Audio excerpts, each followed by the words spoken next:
എൻ്റെ പേര് ഡാൽബി. എൻ്റെ ഹസ്ബൻഡിൻ്റെ പേര് ഷൈജു എന്നാണ്. ഞങ്ങൾക്ക് 2 കുട്ടികളുണ്ട്.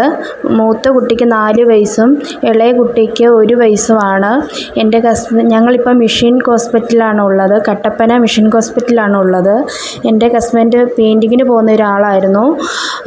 പെയിൻറ്റിങ്ങിന് പോയപ്പം പള്ളിയുടെ മണ്ടയിൽ നിന്ന് വീണിട്ട് തലയ്ക്ക് ബ്ലീഡിങ് വരികയും ചങ്കിൻ്റെ അവിടുത്തെ എല്ല് പൊട്ടുകയും കൈ ഒടിയുകയും ചെയ്തിരുന്നു. പെട്ടെന്ന് തന്നെ ഓപ്പറേഷൻ ചെയ്തിരുന്നു. പെട്ടെന്ന് ഓപ്പറേഷൻ ചെയ്തിട്ട് ചങ്കിൻ്റെ അവിടുത്തെയും ഓപ്പറേഷൻ ചെയ്തു, തലയുടെയും ഓപ്പറേഷൻ ചെയ്തു. ചങ്കിൻ്റെ അവിടുന്ന് ട്യൂബ് ഇട്ടേക്കുമായിരുന്നു. വെൻറ്റിലേറ്ററിലായിരുന്നു. വെൻറ്റിലേറ്ററിൽ നിന്ന് ഇപ്പം റൂമിലേക്ക് മാറ്റി. അപ്പം 4 ലക്ഷം രൂപ അടയ്ക്കണമെന്ന് പറഞ്ഞു. ഞങ്ങളുടെ കയ്യിൽ അടയ്ക്കാനുള്ള നിവൃത്തി ഞങ്ങൾക്കില്ലായിരുന്നു. ആരും ഞങ്ങളെ സഹായിക്കുവാനും ഇല്ലായിരുന്നു. അതുകൊണ്ടാണ് ഈ വീഡിയോ ചെയ്യുന്നത്. ഈ വീഡിയോ കാണുന്ന എല്ലാവരും ഞങ്ങളെ ഒന്ന് ദയവ് ചെയ്ത് ഒന്ന് സഹായിക്കണമെന്ന് അപേക്ഷിക്കുന്നു. എല്ലാവരുടെ അടുത്തും ഒന്ന് ഷെയർ ചെയ്യണമെന്നും അപേക്ഷിക്കുന്നു.